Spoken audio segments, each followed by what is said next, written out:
ਕੀਰਤਨ ਦਰਬਾਰ। ਆਪਾਂ ਸਾਰੇ ਚੱਲਾਂਗੇ, ਕੀਰਤਨ ਦੀ ਹਾਜ਼ਰੀ ਵੀ ਭਰਾਂਗੇ ਤੇ ਸੇਵਾ ਵੀ ਕਰਾਂਗੇ। ਹੈਲੋ, ਸਤਿ ਸ਼੍ਰੀ ਅਕਾਲ। ਤੁਸੀਂ ਪੰਜਾਬੀ ਬੋਲਦੇ ਹੋ? ਪੰਜਾਬੀ ਹੋ ਤੁਸੀਂ? ਹਾਂਜੀ, ਕਿਉਂ ਕੋਈ ਸ਼ੱਕ ਹੈ? ਅਸੀਂ ਵੀ ਸਿੱਖ ਹਾਂ। ਦੇਖਣ ਤੋਂ ਤਾਂ ਵੀ ਸਿੱਖ ਲੱਗਦੇ ਨੇ।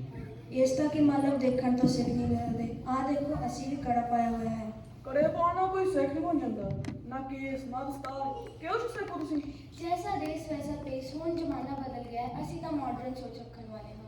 ਸਾਡੇ ਪਿਤਾ ਜੀ ਦਾ ਨਾਮ ਧੰਨ ਸ੍ਰੀ ਗੁਰੂ ਗੋਬਿੰਦ ਸਿੰਘ ਜੀ ਅਤੇ ਸਾਡੇ ਨਾਮਾਂ ਨਾਲ ਲੱਗਦਾ ਸਿੰਘ ਅਤੇ ਕੌਰ।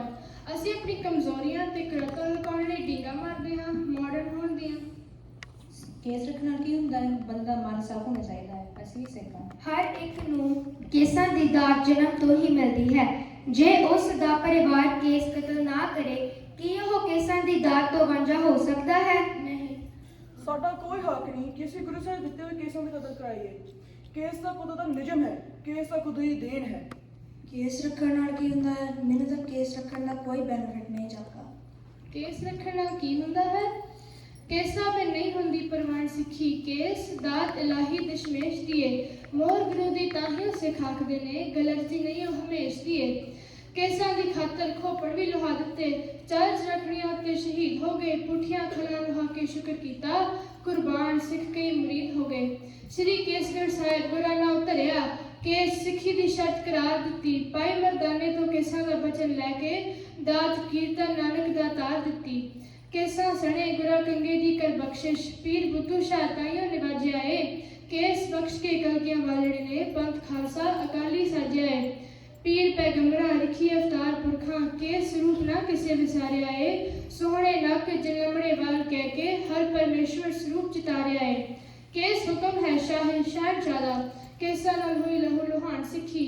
ਕੇਸਾਂ ਸਵਾਸਾ ਸੰਗ ਜੇ ਨਿਭ ਜਾਵੇ, ਦਰ ਹੁੰਦੀ ਤਾਹੀਓ ਪ੍ਰਵਾਨ ਸਿੱਖੀ। ਕਰ ਅਰਦਾਸ ਸਿੱਖ ਕੇਸ ਦਾਨ ਮੰਗਦੇ, ਕੇਸਾ ਸੰਗ ਦਰਸ ਗੁਰ ਪਾਵੀਏ ਜੀ। ਸੀਸ ਕੇਸ ਹਿਲਾਇਓ ਸਿੱਖ ਬੱਚਿਆਂ ਦੇ, ਪਿਤਾ ਦਸ਼ਮੇਸ਼ ਦੇ ਬਚਨ ਕਮਾਵੀਏ ਜੀ। ਪਿਤਾ ਦਸ਼ਮੇਸ਼ ਦੇ ਬਚਨ ਕਮਾਵੀਏ ਜੀ। ਵਾਹਿਗੁਰੂ, ਅਸੀਂ ਤਾਂ ਇਹ ਸਭ ਕੁਝ ਪਹਿਲੀ ਵਾਰ ਸੁਣਿਆ ਕਿ ਸਿੱਖੀ ਅਸਲ ਵਿੱਚ ਹੁੰਦੀ ਕੀ ਹੈ। ਅੱਜ ਪਤਾ ਲੱਗਾ ਕਿ ਸਿੱਖ ਹੁੰਦੇ ਕੌਣ ਹਨ, ਕਦੇ ਕਿਸੇ ਨੇ ਦੱਸਿਆ ਹੀ ਨਹੀਂ। ਕੇਸ ਤਾਂ ਕਰਤਾਰ ਦੀ ਦੇਣ ਹੈ, ਕੇਸ ਜਿਸਾਂ ਕੁਦਰਤ ਨੇ ਸਾਨੂੰ ਸਜਾਇਆ ਹੈ। ਸਾਰੇ ਧਰਮਾਂ ਦੇ ਪੀਰ ਪੈਗੰਬਰ ਵੀ ਸਾਰੇ ਕੇਸਾਧਾਰੀ ਸਨ। ਮੁਸਲਮਾਨ ਰਸੂਲ ਹਜ਼ਰਤ ਮੁਹੰਮਦ ਸਾਹਿਬ ਨੂੰ ਗੇਸੂ ਦਰਾਜ, ਲੰਬੇ ਕੇਸਾਂ ਵਾਲੇ ਨਾਮ ਨਾਲ ਵੀ ਯਾਦ ਕੀਤਾ ਜਾਂਦਾ ਹੈ। ਈਸਾਈ ਧਰਮ ਦੇ ਪੈਗੰਬਰ ਹਜ਼ਰਤ ਈਸਾ ਮਸੀਹ ਵੀ ਕੇਸਾਧਾਰੀ ਸਨ। ਗੁਰੂ ਨਾਨਕ ਸਾਹਿਬ ਜੀ ਦੇ ਵੇਲੇ ਤੋਂ ਹੀ ਕੇਸਾਂ ਦੇ ਸਤਿਕਾਰ ਦੀ ਪ੍ਰਥਾ ਸ਼ੁਰੂ ਹੋ ਗਈ। ਜਦ ਬਾਬੇ ਨਾਨਕ ਨੇ ਮਰਦਾਨੇ ਨੂੰ ਉਮਰ ਭਰ ਦਾ ਸਾਥੀ ਬਣਨ ਲਈ ਰਜ਼ਾਮਤ ਕੀਤਾ ਤਾਂ ਉਹਨਾਂ ਨੇ ਕਿਹਾ, ਮਰਦਾਨਿਆ, ਇਹ 3 ਗੱਲਾਂ ਨੂੰ ਪੱਲੇ ਬੰਨ੍ਹ ਲੈ। ਪਹਿਲਾ, ਕੇਸ ਕਦੇ ਨਹੀਂ ਕਟਾਉਣੇ। ਦੂਸਰਾ, ਅੰਮ੍ਰਿਤ ਵੇਲਾ ਨਹੀਂ ਖੰਜੋਣਾ। ਤੀਸਰਾ, ਆਏ ਗਏ ਸਾਧੂ ਸੰਤਾਂ ਦੀ ਪਿਆਰ ਨਾਲ ਸੇਵਾ ਕਰਨੀ। ਕੇਸ ਰੱਖਣ ਦਾ ਆਦੇਸ਼ ਤਾਂ ਗੁਰੂ ਨਾਨਕ ਸਾਹਿਬ ਜੀ ਦੇ ਵੇਲੇ ਤੋਂ ਹੀ ਹੋ ਗਿਆ ਸੀ। ਗੁਰੂ ਗੋਬਿੰਦ ਸਿੰਘ ਜੀ ਵੇਲੇ ਕੇਸ ਸਿੱਖੀ ਰਹਿਤ ਦਾ ਜ਼ਰੂਰੀ ਅੰਗ ਬਣ ਗਏ ਅਤੇ ਕੇਸਾਂ ਦੇ ਕਤਲ ਨੂੰ ਕੁਰਹਿਤ ਕਰਾਰ ਦਿੱਤਾ ਗਿਆ। ਗੁਰਬਾਣੀ ਵਿੱਚ ਕੇਸ ਦਾੜੀ ਬਾਰੇ ਆਦੇਸ਼ ਹੈ, ਮੁਖ ਸੱਚੇ ਸੱਚ ਦਾੜੀਆਂ, ਸੱਚ ਬੋਲੇ ਸੱਚ ਕਮਾਏ। ਸਾਨੂੰ ਹੋਰ ਦੱਸੋ ਕੇਸਾਂ ਦੀ ਦਾਤ ਬਾਰੇ। ਗੁਰੂ ਸਾਹਿਬ ਜੀ ਦੇ ਸਮੇਂ ਜੋ ਸਿੱਖ ਵੀ ਮੁਗਲ ਹਾਕਮਾਂ ਦੇ ਹੱਥ ਆਉਂਦਾ, ਉਸ ਨੂੰ ਮਾਰਨ ਤੋਂ ਪਹਿਲਾਂ ਉਸ ਦੇ ਕੇਸ ਕਤਲ ਕਰਨਾ ਲੋੜਦੇ ਸਨ। ਪਰ ਸਿੱਖ ਜਾਨ ਦੇ ਦਿੰਦੇ ਸਨ, ਕੇਸ ਨਹੀਂ ਜਾਣ ਦਿੰਦੇ ਸਨ। ਗੁਰੂ ਤੇਗ ਬਹਾਦਰ ਜੀ ਦੇ ਸਾਹਮਣੇ ਭਾਈ ਮਤੀ ਦਾਸ ਜੀ, ਭਾਈ ਸਤੀ ਦਾਸ ਜੀ ਅਤੇ ਭਾਈ ਦਿਆਲਾ ਜੀ ਨੂੰ ਸ਼ਹੀਦ ਕਰ ਦਿੱਤਾ ਗਿਆ। ਉਹਨਾਂ ਨੇ ਆਪਣੀ ਜਾਨ ਦੇ ਦਿੱਤੀ ਪਰ ਕੇਸ ਨਹੀਂ ਜਾਣ ਦਿੱਤੇ। ਭਾਈ ਤਾਰੂ ਸਿੰਘ ਜੀ ਨੇ ਖੋਪੜ ਲੁਹਾ ਲਿਆ ਪਰ ਕੇਸਾਂ ਨੂੰ ਬਰਕਰਾਰ ਰੱਖਿਆ। ਇਉਂ ਸਿੱਖੀ ਸਿਦਕ ਕੇਸਾਂ ਸਵਾਸਾ ਸੰਗ ਨਿਭਾਉਂਦੇ ਸ਼ਹੀਦੀ ਪ੍ਰਾਪਤ ਕਰੀਏ। ਪੜ੍ਹਿਆ ਲਿਖਿਆ ਉਹ ਹੁੰਦਾ ਹੈ ਜੋ ਆਪਣੇ ਇਤਿਹਾਸ ਨੂੰ ਨਹੀਂ ਭੁੱਲਦਾ, ਆਪਣੇ ਵਿਰਸੇ ਤੋਂ ਜਾਣੂ ਹੋਵੇ ਤੇ ਸੱਚ ਦਾ ਮਾਰਗ ਪਾਉਂਦੀ ਹੋਵੇ। ਪੜ੍ਹਿਆ ਲਿਖਿਆ ਉਹ ਹੁੰਦਾ ਜਿਸ ਆਪਣੇ ਇਤਿਹਾਸ ਨੂੰ ਜਾਣਦਾ ਹੀ ਨਹੀਂ, ਸਗੋਂ ਸੱਚ ਦੇ ਮਾਰਗ ਦਾ ਚੱਲਦਾ ਹੋਇਆ ਨਿਵਣ ਇਤਿਹਾਸ ਵੀ ਰਚਦਾ ਹੈ। ਅੱਜ ਜਾਪਦਾ ਹੈ ਕਿ ਅਸੀਂ ਮਾਡਰਨ ਨਹੀਂ, ਅਨਪੜ੍ਹ ਹਾਂ, ਜਿਨ੍ਹਾਂ ਨੂੰ ਆਪਣੇ ਹੀ ਇਤਿਹਾਸ ਬਾਰੇ ਨਹੀਂ ਪਤਾ। ਮੇਰੇ ਧੰਨ ਧੰਨ ਗੁਰੂ ਨਾਨਕ ਪਾਤਸ਼ਾਹ ਜੀ ਫਰਮਾਉਂਦੇ ਹਨ, ਤੇਰੇ ਬੰਕੇ ਲੋਇਣ ਦੰਤ ਰਿਸਾਲਾ, ਸੋਹਣੇ ਨੱਕ ਜੇ ਲੰਮੜੇ ਵਾਲਾ। ਗੁਰੂ ਗੋਬਿੰਦ ਸਿੰਘ ਜੀ ਦਾ ਹੁਕਮ ਹੈ ਕਿ ਕੇਸ ਕਤਲ ਨਹੀਂ ਕਰਾਉਣੇ। ਲੋਕ ਕੇਸਾਂ ਦਾ ਕਤਲ ਇੱਕ ਦਿਨ ਨਹੀਂ, ਰੋਜ਼ ਕਰਦੇ ਹਨ ਤੇ ਆਪਣੀ ਗੁਨਾਹ ਦੀ ਭਾਂਡ ਭਾਰੀ ਕਰੀ ਜਾਂਦੇ ਹਨ। ਸਿਰਫ ਸਿਰ ਤੇ ਚਿਹਰੇ ਦੇ ਹੀ ਨਹੀਂ, ਸਗੋਂ ਪਰਵੱਟੇ ਲੱਤਾਂ ਤੇ ਬਾਹਾਂ ਦੇ ਵੀ ਕੇਸ ਕਤਲ ਕਰਦੇ ਹਾਂ। ਕੁਦਰਤ ਦੇ ਹੁਕਮ ਦੀ ਰੋਜ਼ ਉਲੰਘਣਾ ਕਰਦੇ ਹਾਂ। ਜਦ ਕੇਸ ਕਤਲ ਕਰਦੇ ਹਾਂ ਤਾਂ ਗੁਰੂ ਸਾਹਿਬ ਜੀ ਸਾਡੇ ਨਾਲ ਨਾਰਾਜ਼ ਨਹੀਂ ਹੁੰਦੇ ਹੋਣਗੇ। ਉਹ ਸਾਡਾ ਪਿਤਾ ਜਿਸ ਨੇ ਕਿਹਾ ਸੀ ਕਿ ਇਨ ਪੁੱਤਰਨ ਕੇ ਸੀਸ ਪੈ ਵਾਰ ਦੀ ਸਤਚਾਰ। ਚਾਰ ਹੋਏ ਤੋਂ ਕਿਆ ਪਿਆ ਜੀਵਤ ਕਈ ਹਜ਼ਾਰ, ਕਿੱਥੇ ਹਨ ਉਹ ਹਜ਼ਾਰ।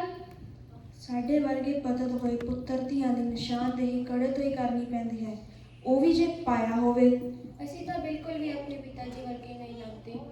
ਕੇਸ ਗੁਰੂ ਕੀ ਮੋਹਰ ਤੇ ਸਿੱਖੀ ਸਦਕ ਦਾ ਐਲਾਨ ਹੈ। ਕੇਸ ਸਭਨਾਂ ਨੂੰ ਮੁਗਲਾਂ ਨੂੰ ਖੜ ਕੇ ਸਿੱਖਾਂ ਨੇ ਸਿਰ ਦਿੱਤੇ ਪਰ ਕੇਸ ਨਹੀਂ ਦਿੱਤੇ। ਕੇਸ ਸਿੱਖੀ ਸਿਰ ਦੇ ਚਿੰਨ੍ਹ ਹੋ ਗਏ। ਅਰਦਾਸ ਵਿੱਚ ਜਿੱਥੇ ਕੇਸਾਂ ਦੀ ਦਾਨ ਦੀ ਜਾਂਚ ਹੋਣ ਲੱਗੀ, ਉੱਥੇ ਹੀ ਬੇਨਤੀ ਅਰਦਾਸ ਦਾ ਅੰਗ ਹੋਈ ਕਿ ਸਿੱਖੀ ਕੇਸਾ ਸਵਾਸਾ ਸੰਗ ਮਿਲੇ। ਗੁਰੂ ਸਾਹਿਬ ਜੀ ਸਾਨੂੰ ਹਿੰਮਤ ਬਖਸ਼ੋ, ਅਸੀਂ ਵੀ ਕੇਸਾਂ ਦੀ ਦਾਤ ਸੰਭਾਲ ਸਕੀਏ। ਕੇਸ ਗੁਰੂ ਕੀ ਮੋਹਰ, ਨਾਨਕ ਬੋਲੇ ਮਰਦਾਨਾ ਜੀ ਤੈਨੂੰ ਉਪਦੇਸ਼ ਕਮਾਉਣੇ। ਸਤਨਾਮ ਦਾ ਜਾਪ ਤੇ ਸੇਵਾ ਕੇਸ ਕਦੇ ਨਹੀਂ ਕਟਾਉਣੇ। ਭਾਣੇ ਅੰਦਰ ਬੰਦ ਖਲਾਸੀ ਰਸਤਾ ਨਾ ਕੋਈ ਹੋਰ। ਕੇਸ ਗੁਰੂ ਕੀ ਮੋਹਰ ਬੱਚਿਓ ਕੇਸ ਗੁਰੂ ਕੀ ਮੋਹਰ। ਦਸਮ ਪਿਤਾ ਨੇ ਪਿਤਾ ਵਾਰਿਆ ਵਾਰੇ ਚਾਰ ਦੁਲਾਰੇ। ਸੀਸ ਲੈ ਲੈ ਅੰਮ੍ਰਿਤ ਦਿੱਤਾ ਸਾਜੇ ਪੰਜ ਪਿਆਰੇ। ਵੱਖਰੀ ਸੋਚ ਰਹਿਤ ਪਹਿਰਾਵਾ ਵੱਖਰੀ ਸਾਡੀ ਤੋਰ। ਕੇਸ ਗੁਰੂ ਕੀ ਮੋਹਰ ਬੱਚਿਓ ਕੇਸ ਗੁਰੂ ਕੀ ਮੋਹਰ। ਵੈਸ਼ੀ ਜ਼ਾਲਮ ਮੁਗਲ ਘਰੇਂਦੇ ਭੁੱਲ ਗਏ ਕਸਮਾਂ ਵਾਦੇ। ਨੀਹਾਂ ਦੇ ਵਿੱਚ ਚਿੰਨ ਦਿੱਤੇ ਸੂ ਛੋਟੇ ਸਾਹਿਬਜ਼ਾਦੇ। ਕੇਸ ਕਟਾ ਕੇ ਪਤਤ ਨਹੀਂ ਹੋਏ ਲਾ ਲਿਆ ਮੁਗਲਾ ਜੋਰ। ਕੇਸ ਗੁਰੂ ਕੀ ਮੋਹਰ ਬੱਚਿਓ ਕੇਸ ਗੁਰੂ ਕੀ ਮੋਹਰ। ਖਾਨ ਜ਼ਕਰੀਆ ਤਾਰੂ ਸਿੰਘ ਨੂੰ ਕਹਿੰਦਾ ਕੇਸ ਕਟਾ ਲੈ। ਸਿੱਖੀ ਛੱਡ ਕੇ ਮੋਮਨ ਹੋ ਜਾ ਆਪਣੀ ਜਾਨ ਬਚਾ ਲੈ। ਖੋਪਰ ਲਾ ਦਿਓ ਕੇਸ ਨਾ ਕੱਟਿਓ ਜ਼ੁਲਮ ਨਾ ਕਰਿਓ ਘੋਰ। ਕੇਸ ਗੁਰੂ ਕੀ ਮੋਹਰ ਬੱਚਿਓ ਕੇਸ ਗੁਰੂ ਕੀ ਮੋਹਰ। ਕੇਸ ਗੁਰੂ ਕੀ ਮੋਹਰ ਬੱਚਿਓ ਕੇਸ ਗੁਰੂ ਕੀ ਮੋਹਰ। ਵਾਹਿਗੁਰੂ ਜੀ ਕਾ ਖਾਲਸਾ